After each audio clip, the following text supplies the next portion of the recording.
Good afternoon. Welcome to the New Jersey Climate Change Resource Center's Summer Climate Academy webinar on engaging vulnerable populations in resilience planning. My name is Marjorie Kaplan.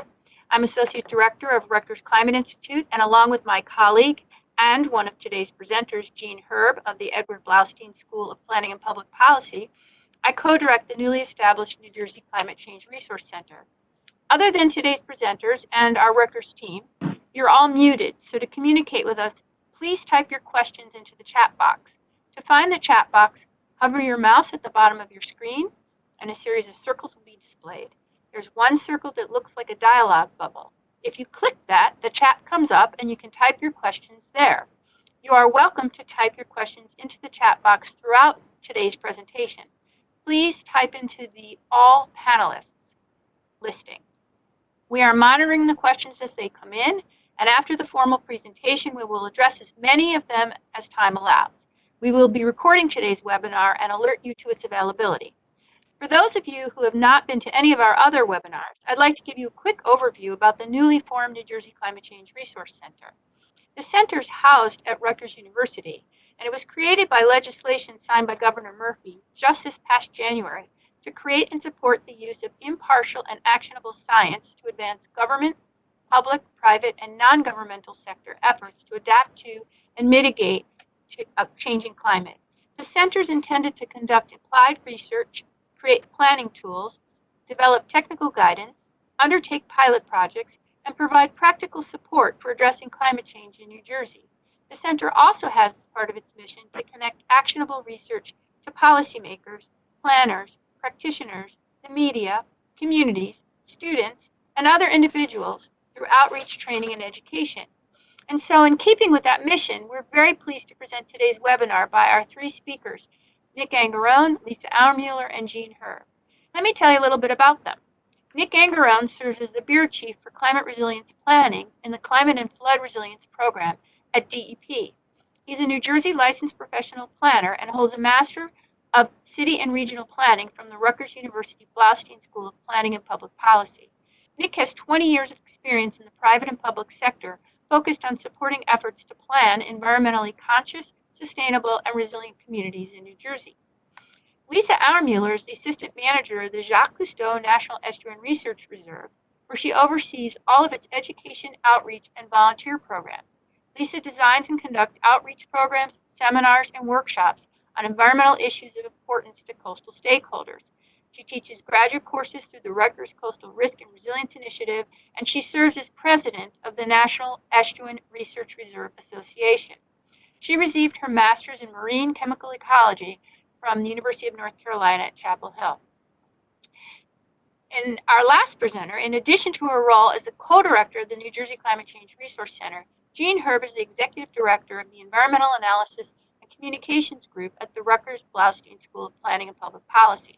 Jeanne leads applied research projects related to environmental sustainability and policy, health equity, and climate change. She co-facilitates several multidisciplinary initiatives, including the New Jersey Climate Change Alliance, Sustainable Raritan River Initiative, and the Planning Healthy Communities Initiative, and the Coastal Risk and Resilience Initiative. Prior to Rutgers, she worked for more than 2 decades at the New Jersey Department of Environmental Protection, and she holds a master's degree in science, health, and environmental journalism from the New York University. Before I turn it over to Nick, just a quick reminder to put your questions in the chat under all panelists, and we'll get to as many as possible during Q&A. With that, it's my pleasure to invite Nick Angarone to turn on his camera and microphone and begin today's presentation. Thank you. Thanks, Marjorie, and thanks everyone for joining us today. I'm here to kick off the presentation on some of the outcomes and a training deliverable of a Seat at the Table project. The project was funded by NOAA as a project of special merit, and it was a collaboration between Rutgers, the Jacques Cousteau Reserve, and DEP. And I'm happy that you'll hear about it today from the principal investigators, Jeanne and Lisa, over the next hour. Equitable and meaningful engagement of vulnerable populations in planning processes and projects is a key priority for DEP and the Climate and Flood Resilience Program. We've undertaken multiple projects over the past few years to center socially vulnerable populations in our resilience planning efforts. These include the Resilient NJ Regional Resilience Planning Program, which will engage community-based organizations that serve and represent socially vulnerable populations as part of 4 regional resilience planning projects. We're also grateful to have with us a NOAA Coastal Management Fellow currently working on our project, Equitable Resilience Metrics and Methods for Coastal Hazards Planning, which will build upon the Seat at the Table projects to develop additional guidance as well as evaluation toolkits that look at the outcomes of planning processes. Our goals to engage socially vulnerable populations complement Governor Murphy's Executive Order 23, which recognizes the historic and ongoing disproportionate exposure to environmental burdens on New Jersey's low-income communities and communities of color. Our program's projects consider the needs and burdens of environmental justice communities while also examining other social vulnerabilities more broadly in the context of resilience.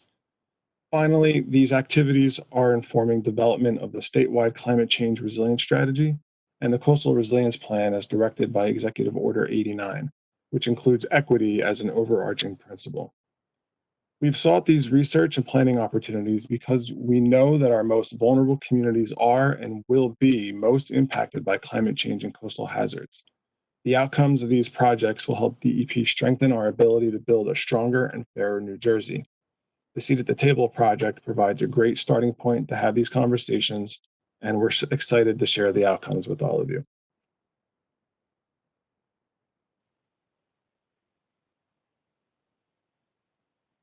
Lisa? Okay, great. Thank you.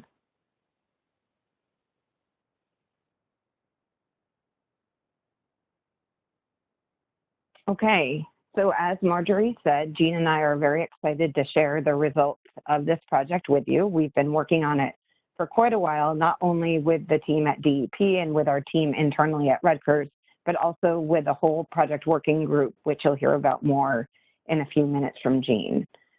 As a participant, the objectives for today's webinar are for you to understand that resilience planning typically is not representative of all community members. You will also learn the importance of adding more seats to the resilience planning table. You'll get some background information that went into developing a training, which we'll be talking to you about, including input from focus groups, one-on-one interviews, and GIS data collection. You'll learn the 6 steps of adding more seats to the table by bringing underrepresented populations into the resilience planning process. You'll understand who the audience is for the training, which is one of our deliverables under the project. You'll learn how to access the training materials, and you'll understand how to participate in the training at your own time in the future. So with that, Jeanne, I will turn it over to you. Thank you, Lisa. So I'm gonna, let's see, Matt, are you sharing my screen?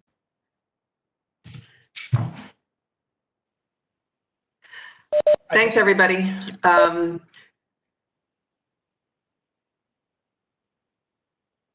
Matt? Yeah, Jeanne, you should be good Okay. to share your screen. Thank you. So this project emerges from the understanding that while all of us are affected by changing climate conditions, there are some communities and some populations that are more disproportionately affected. And that may be members of our communities who are affected because of age. They might be older, they might be younger. Other members of our community who might have disabilities or who have compromised health. But what we also recognize is that many of the communities and populations that are disproportionately affected by climate change. Jeanne, are you going to share a PowerPoint? I'm sharing it. You got to hit share content. That's okay. So mouse over your video and hit share content. Yeah. I thought I did that. That's okay. There we go. Thank you. Thanks, Matt. So we recognize that in addition to age, in addition to compromised health and disability, that other members of our communities who are disproportionately affected by climate change are affected because of conditions that are forced upon them through social inequities in our society.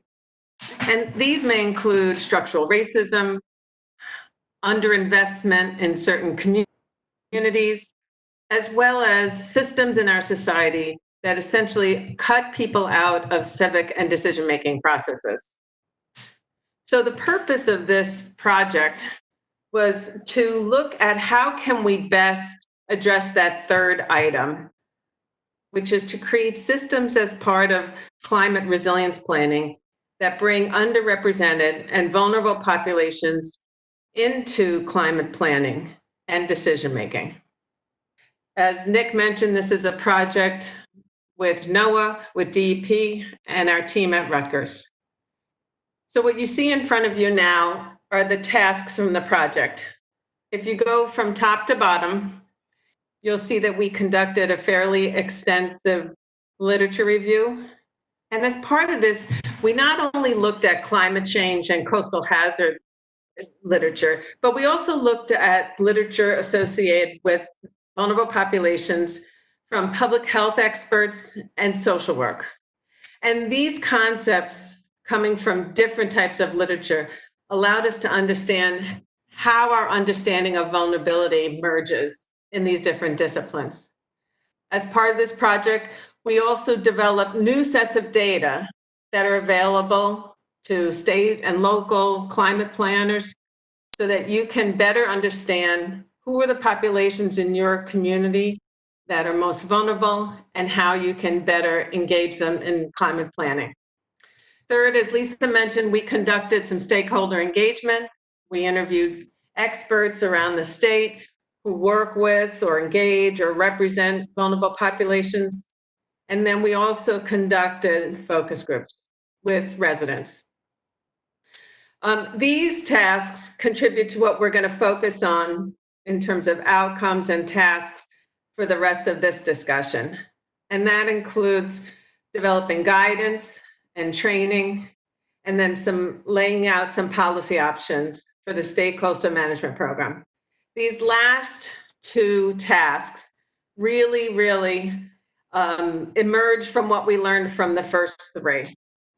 Throughout this, as Lisa mentioned, we had the benefit of a project working that was an informal group for us to come to and bounce ideas by.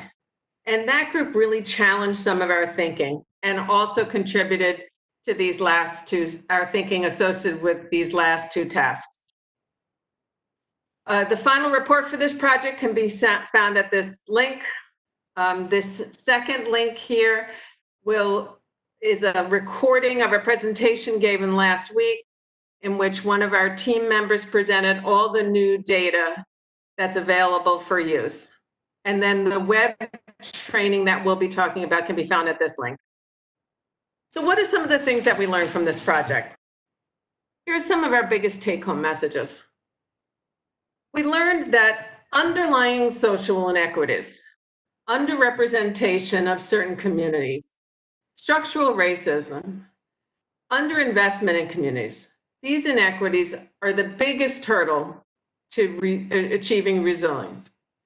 We also learned that the populations that are most affected and disproportionately affected by climate change are underrepresented in decision-making. We learned that organizations that work with socially vulnerable populations perceive that resources associated with climate resilience, recovery, and climate planning go to the squeaky wheel, essentially go to communities that already have adequate resources. We learned that government has an important role to play in climate resilience planning, but we learned that communities know themselves the best, and there must be partnerships. We learned that the concept of building bigger tables and adding more seats to the table is critically important, but in and of itself, it's not enough. We also learned that we need to change policy to make sure that our good ideas are systematized. And we also learned that all of us have a responsibility to make sure that our climate resilience plans address the needs of the most vulnerable populations in our communities. And that's through assessing impact of our decisions, preferably before we make those decisions, so we can mitigate our pending decisions to benefit vulnerable populations the most. And we'll talk about it a little bit more. And finally, we learned that when the most vulnerable populations are involved in climate resilience planning, that then we develop plans that are comprehensive and benefit whole communities. So the outcomes from this project led us to 3 strategies for implementing those ideas and what we learned. The first is redefining the concept of resilience. The second is when we do and undertake climate resilience planning, that we need to look at the entire community and not a single sector, not one pending decision. We need to look at how a community and all the facets of community are interrelated. And that includes looking at existing challenges, whether they're social, economic, physical, environmental, that socially vulnerable populations face. And then the last thing was that we learned that these concepts of adding seats to the table and assessing impact. So let's talk about those 3 really quickly. In terms of the concept of redefining how we think about resilience, the historic and traditional definition of resilience is the concept of bouncing back after a hazardous event, after a climate event. And this is actually the definition that NOAA provides us. What we heard was the concept of having resilience and the opportunities to work with whole communities is an opportunity to improve communities for everyone, but especially for the most vulnerable. The little quote you have here on this slide comes from one of the residents that we talked to during one of our focus groups. So this concept of bouncing forward is one in which the conditions, including the existing conditions that we live in, become healthier, greener, cleaner, more equitable, more prosperous, and more resilient. And this is a report from the Kresge Foundation that offered some very important thoughts for this project. The second strategy is the concept of whole community resilience planning. And what we came to appreciate is that resilience planning can serve as an important solution and way to engage all the members of a community to address underlying social inequities. And then the third concept in terms of strategies was this concept of having whole community resilience planning not only add more seats to the table, but also assess impact specific to vulnerable populations. So I'm going to turn it back to Lisa.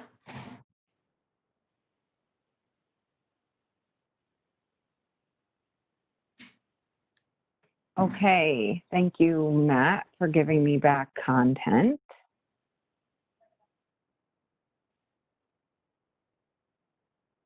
Okay.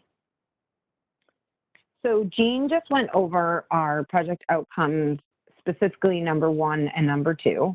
And I'm going to take the baton here and talk about the other 3 project outcomes, which are the data to support resilience, the guidance for resilience planners and practitioners that we refer to as our training.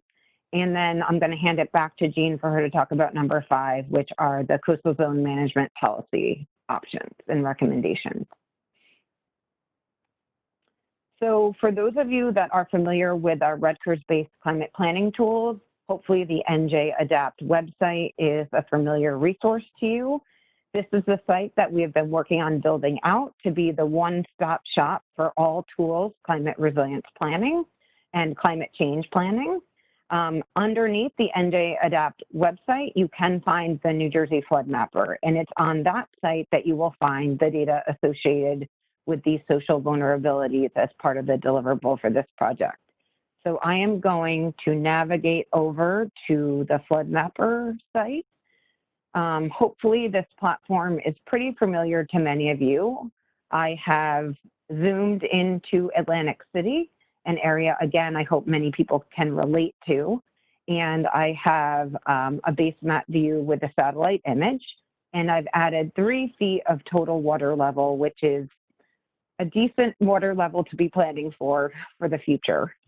What you will find on the Flood Mapper site is that when you go to map layers, you find the section referred to as social vulnerability here. And then when you click on that, you get a whole series of options for the types of data that you can see added to your base map. So you can see the Center for Disease Control Social Vulnerability Index and go ahead and add the overall index value, or we've also broken it out for you into the 4 separate sectors that make up the index value, and you can go ahead and add that. So if we go ahead and add household composition, or we can turn that off and we can turn on language, race, and ethnicity. You can zoom into areas, and as well, you can also change the opacity of these layers to help you provide the data you need to do your planning. Also within the site are different data sets that we heard from our project working group were very important in addition to the CDC SVI index, and those include the ALICE households, the veterans populations, the MRI distress score, housing built pre-1970, and the homeless count. And so all these data layers you can go on, add to your map, and then use that information in your resilience planning, which is also a step in the training, which we're about to share with you. So going back to the slideshow, before I go into the training, I do want to show you one other tool, and that is our municipal snapshots. These are a tool that have not yet been released publicly, so you're seeing a beta version of this website. As Jeanne indicated on the slide earlier, there was a webinar provided last week, which went over a number of our different web-based tools, and the snapshots are explained more thoroughly in that webinar. But as you can see, vulnerable populations are one of the snapshots that we include and tie in very well to the seat at the table training, which we've developed. And when you click on this snapshot, it, again, right now we have it set to Atlantic City. You can download the overall PDF file for the vulnerable data for the area you've selected, the municipality you selected. But then it does break down individual data for you specific to that location. So you can look at things like total population, total housing units, the things that you're seeing on the screen, and then exposure of all those things across a 2-foot and a 7-foot total water level exposure. We then provide tables and graphics, which look at the socioeconomic data in a cross-reference format against those total water level values. And then we provide the easy access link to pull that data up already pre-mapped for you on the New Jersey Flood Mapper map itself. Again, this is all the data broken out in tabular format, looking at those CDC SVI index values, breaking them down out of the index into individual data sets. It's all provided here. And then at the bottom of the snapshot, we also provide those additional data sets we heard from our project working group, the ALICE data sets, so on and so forth, and then direct links for you to get right back into the Flood Mapper site to do additional data observations yourself. So that is the data that we are providing on social vulnerability and vulnerable populations as part of this project. as I move forward. The other part of the project outcomes were additional elements that we added to our pre-existing Getting to Resilience tool. So this is a tool that we have been running through Rutgers for really since post-Sandy, so about 8 years now. And we've added additional questions to our questionnaire in regards to the vulnerable population information and planning for resilience that we heard from the project working group. So you can see additional questions added in on that tool. And then one of the new features as a major outcome of this project is a web-based training hosted through the DEP's Bureau of Climate Resilience website.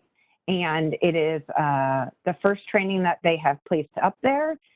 And we are going to spend a few minutes here with you today walking you through how we developed that training, who the intended audience is for that training, and how much time you should expect to invest in taking the training. So I'm going to go ahead and get out of the PowerPoint view and go back into my website view here.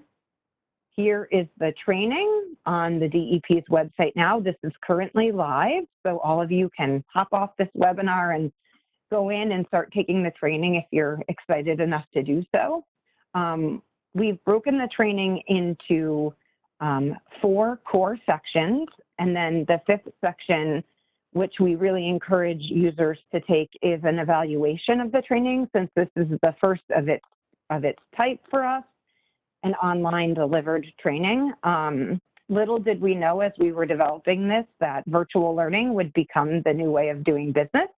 So it certainly fits into the mode that many of us are operating under now in our professional world. The 4 key sections are located along the bottom of the website, and then they also are replicated at the top of the website, and the website's been developed to step you through each of the sections, which then leads you to the next section, so on and so forth. The main sections of the planning include overall 6 key concepts that we want the training audience to know. How to plan for the whole community, as you've heard Jeanne reference a number of times throughout this webinar already. How to identify socially vulnerable populations, and that points very much back to the web-based tools that I already showed you. And then section 4 is all about that actual adding the seats to the table, the best practices and skills and measures that are needed for engaging socially vulnerable populations in meaningful ways. I'm not going to take time on this webinar to walk you through the whole training. The audience for the training is intended to be resilience planning practitioners. So people like Jeanne, myself, Marjorie, who are working directly with communities to do resilience planning. And we've designed the training to take between 2 to 3 hours total to go through all the material.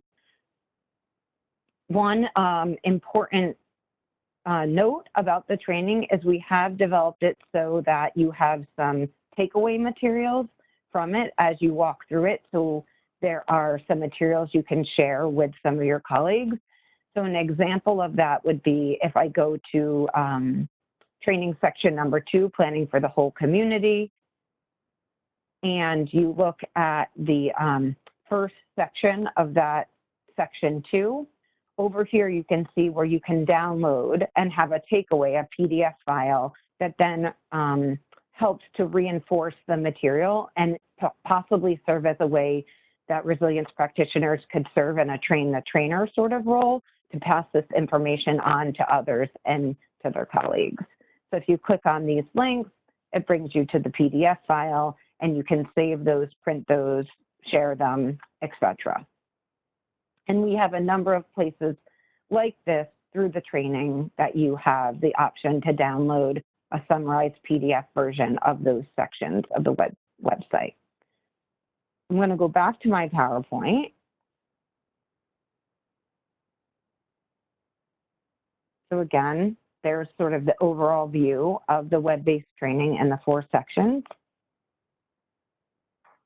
And And then this slide is to show you a number of the PDF files that are accessible through the training. And so we talked about the 6 key concepts. We also have a whole community resilience planning checklist, which is embedded within the training, a participatory processes checklist, which goes into those best practices for engaging underrepresented populations. And then an assessment of your plan's impact, your resilience plan's impact on vulnerable populations is another one of our takeaways. As a result of taking the training, we hope that resilience planning practitioners will have enhanced the form of resilience planning that they do.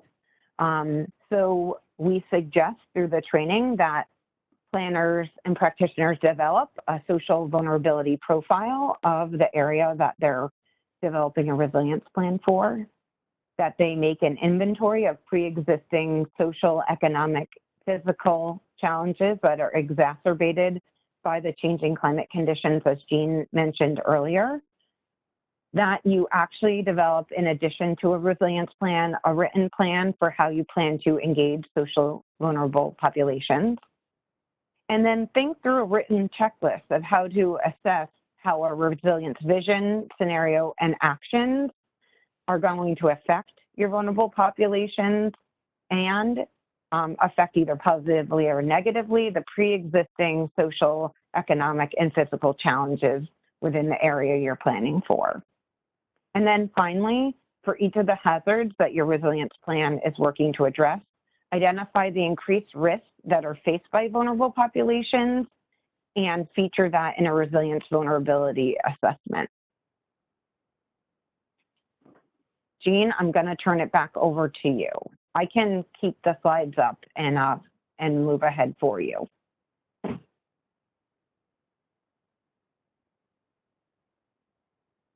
Yeah, thanks, Lisa. I don't need to share my screen for this.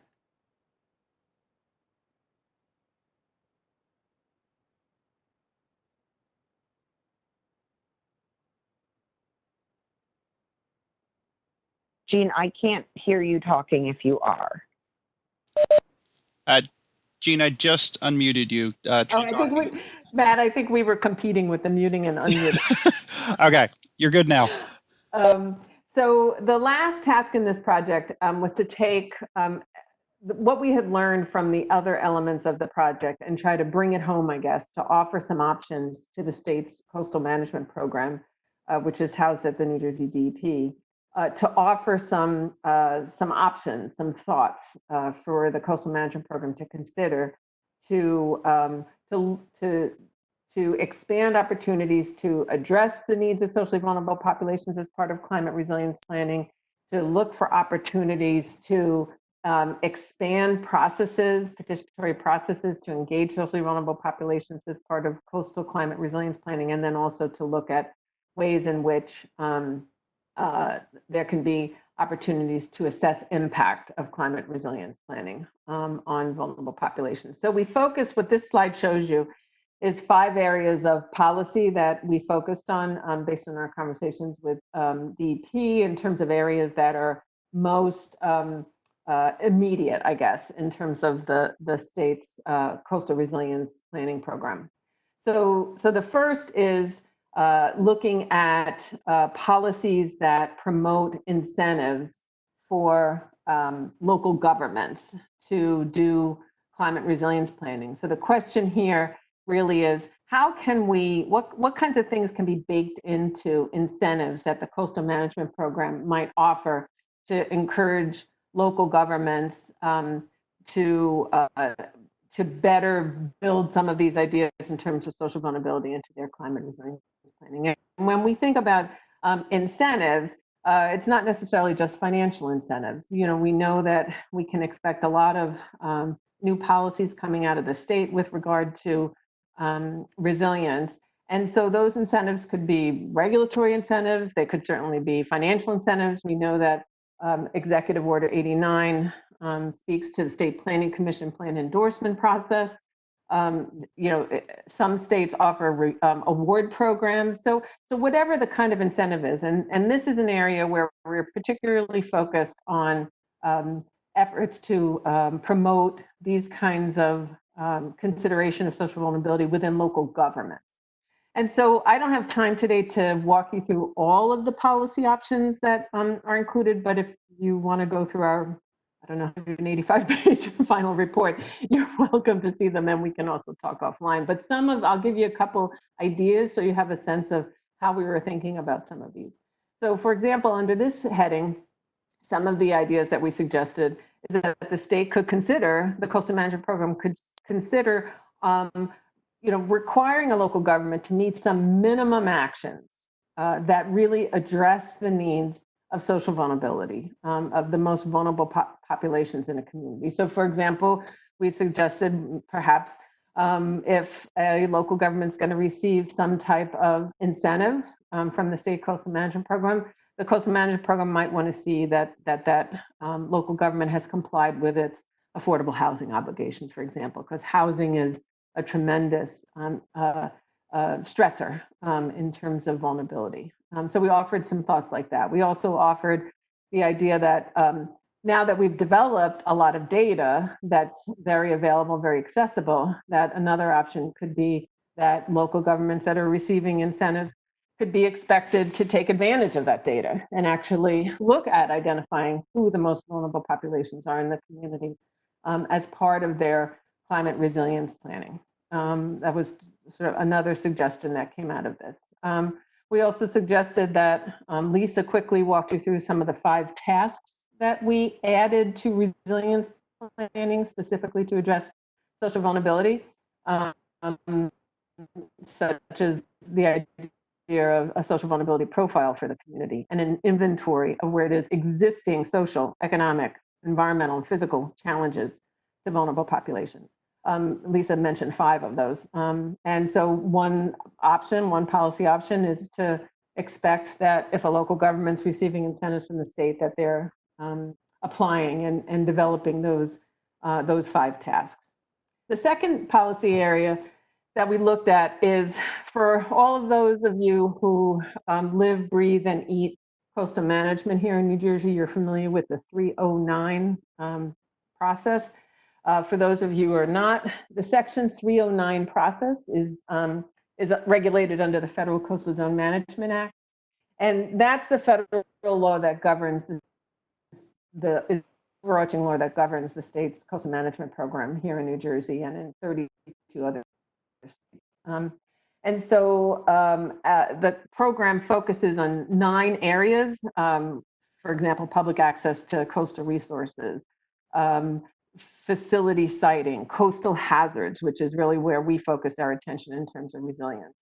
And so as part of this, what we looked at in terms of identifying some policy options here, we looked at the process that the coastal management program undergoes to update its 309 review, which actually the state just completed its 309 review.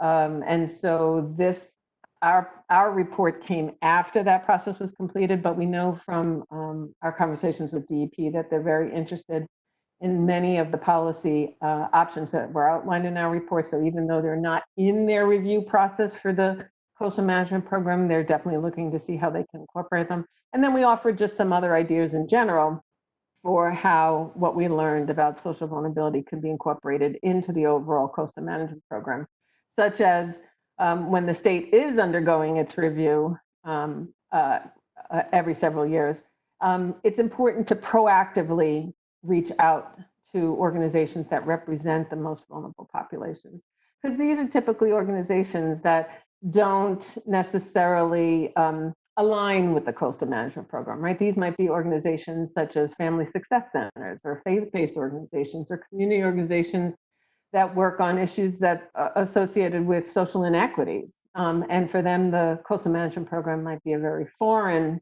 program. And so it's important for the state to go out of its way to reach out to organizations that work on these issues, as well as state agencies, the Department of Human Services, the Department of Health, who work closely with vulnerable populations. We also suggested, considering having an advisory committee to the coastal management program that specifically focuses on needs of vulnerable populations.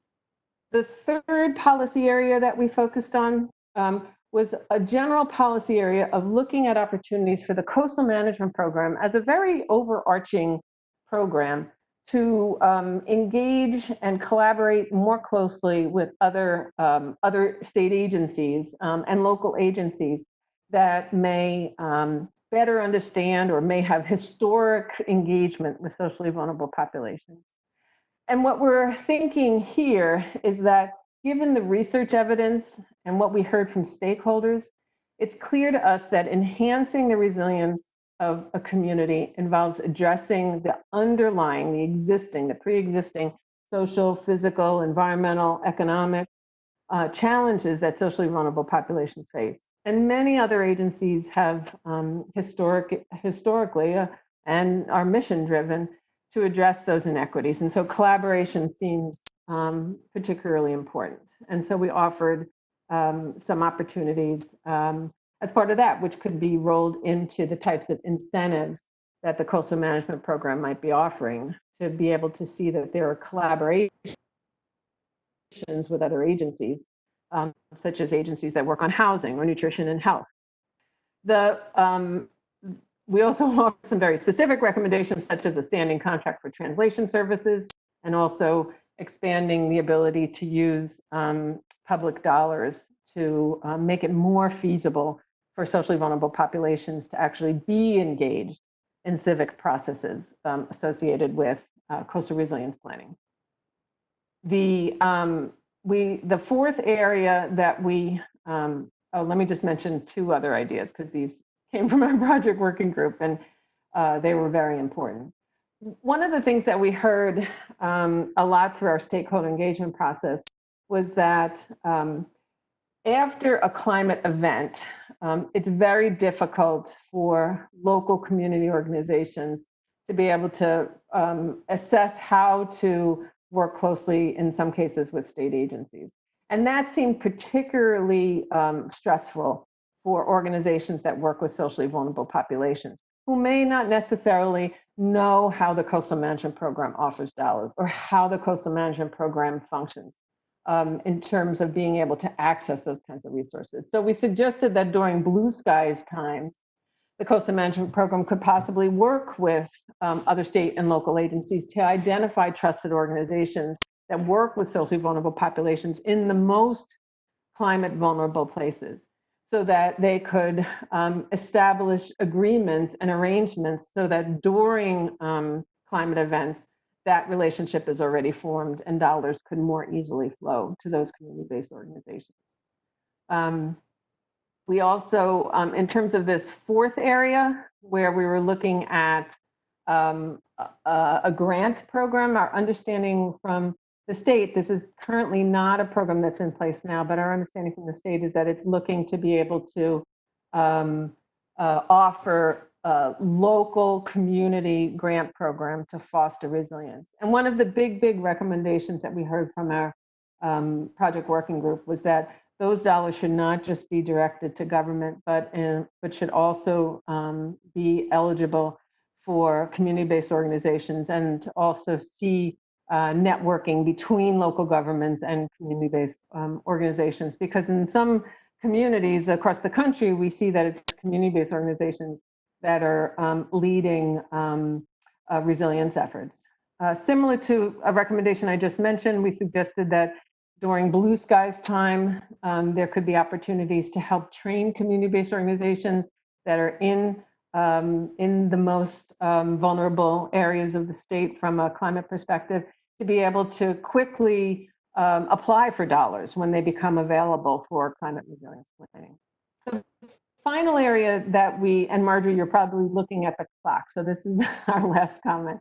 The final policy area that we focused on in terms of outlining some options was that under Executive Order 89, the DEP is developing a statewide climate resilience plan, as well as an embedded coastal resilience plan. And as part of that, some options that we outlined include using the data that's available from what we've just developed as a result of this project, such as data regarding populations that are most vulnerable, and using those data overlaid with climate data to understand where our most vulnerable populations lie, but also using those data to understand how our most vulnerable populations may be challenged by other conditions, such as access to green space for recreational purposes, or disproportionate environmental burdens, or looking to see even the extent to which there may be connections between health disparities and the most vulnerable location, vulnerable climate-related locations.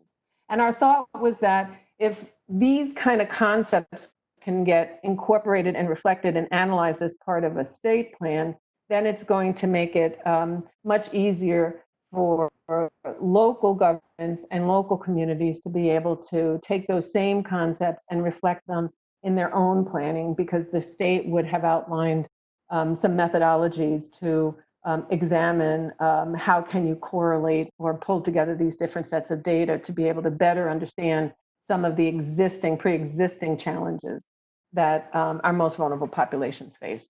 So, so just in closing, thank you for joining us today. And we have time for questions, and I'm going to turn it back over to Marjorie. And all the links for this, for the products that we talked about, will be available to you.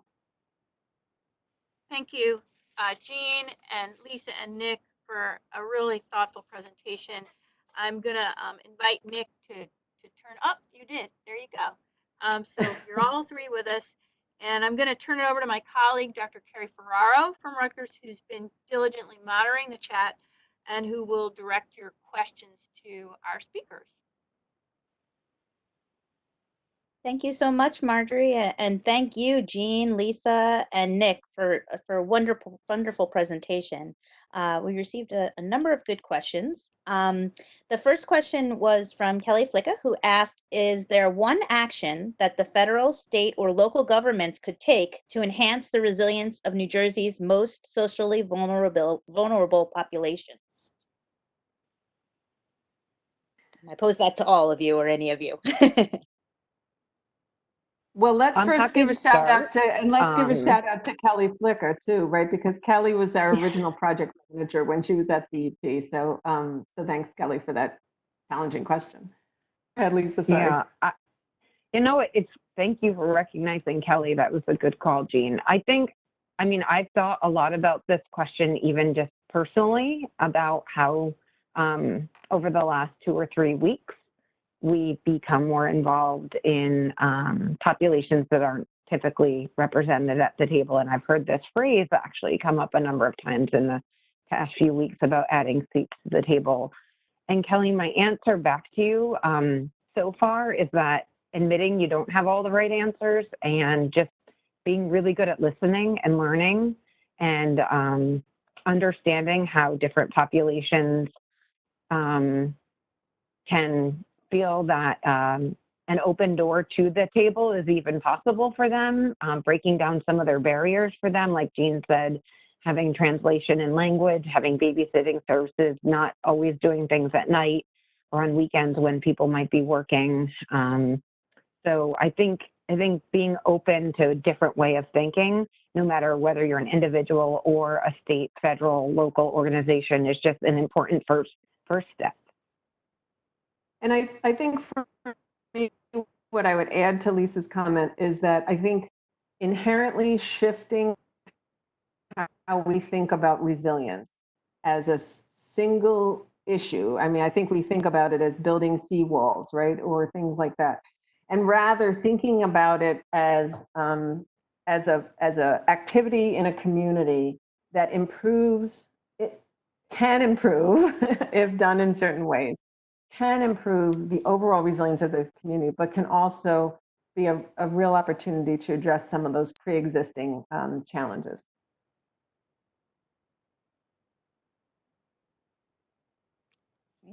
Thank you both.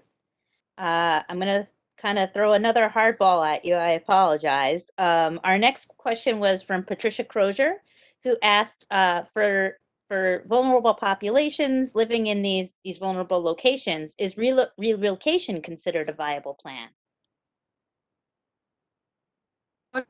One of the things that we discuss in the policy options is that we do suggest, and we heard from our project working group, that we need to recognize that for vulnerable populations, the option relocation is that much harder for other people because they may not have the financial wherewithal to be able to relocate. They may face discrimination and just not have access into other communities.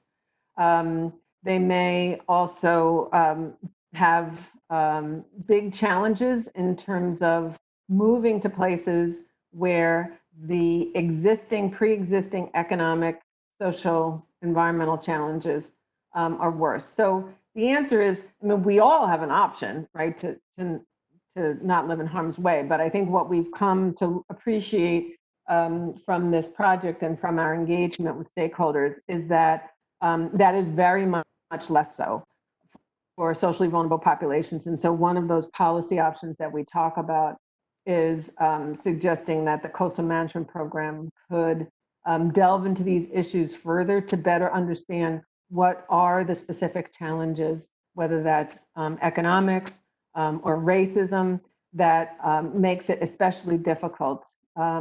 Similarly, we also suggested, in terms of this concept of impact assessment, we suggested that one thing that could be an option to explore from a policy perspective is, we know that under Governor Murphy's Executive Order 100, we'll be seeing regulations regarding climate change in the near future.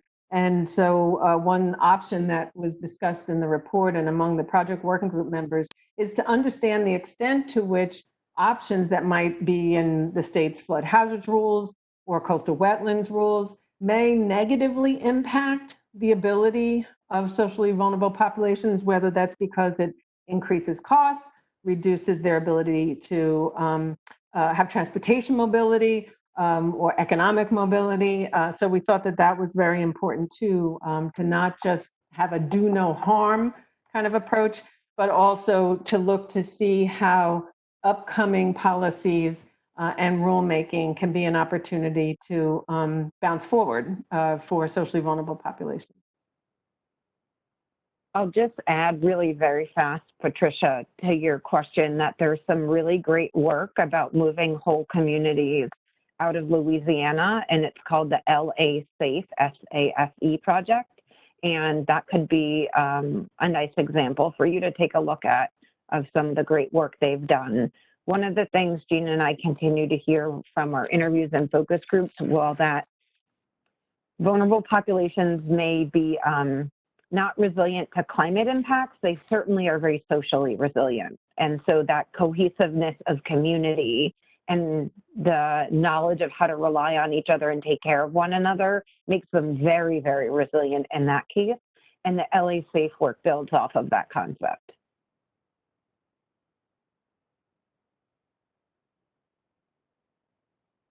Great. Thank you both.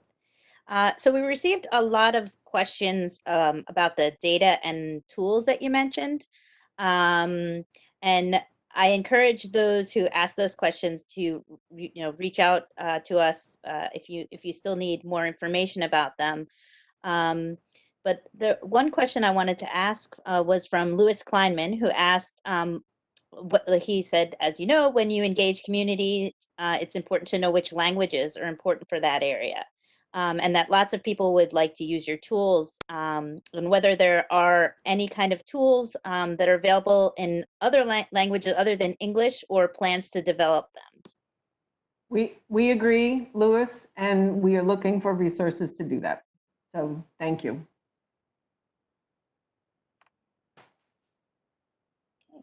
So I'll just note in response to that, and it's it's not specifically addressing the Rutgers tools that they have posted online, but that particularly through the Resilient NJ program, where we'll be working in 4 multi-municipal regions around the state, all of the products and outreach materials will be produced in Spanish, as well as based on an evaluation of the local communities, what are the additional languages spoken there. So all of that information will be incorporated, and at least through that program is funded through HUD, CDBG-DR funds, and kind of consistent with one of the recommendations that Jeanne made, specifically through that funding source, there is a standing contract for translation services. So to that limited extent, we are kind of incorporating some of those recommendations or recognizing those recommendations in the programs.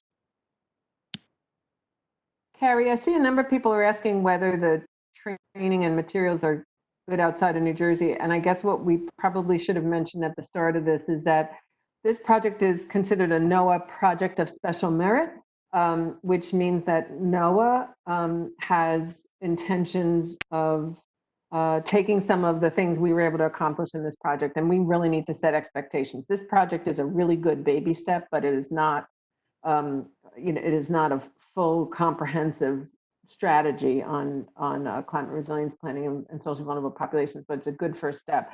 But so NOAA intends to take this and build it more. So for folks I see in the chat who are saying, can you share it? Yeah, share it, definitely share it. So I hate to do this, but I think we're at the end of our time. I want to thank again today's speakers and all of our speakers for our Summer Climate Academy.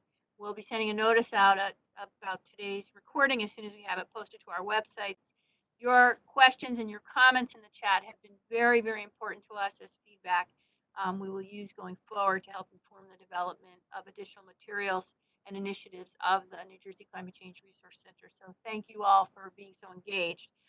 We're in the process of lining up additional speakers so we can continue this academy over the coming weeks and months. But for now, that concludes today's event, and we want to thank all of you for taking the time to join us. Thank again to Nick and to Lisa and Jeanne for their wonderful presentation, and be well, everyone. Thank you. Thank you.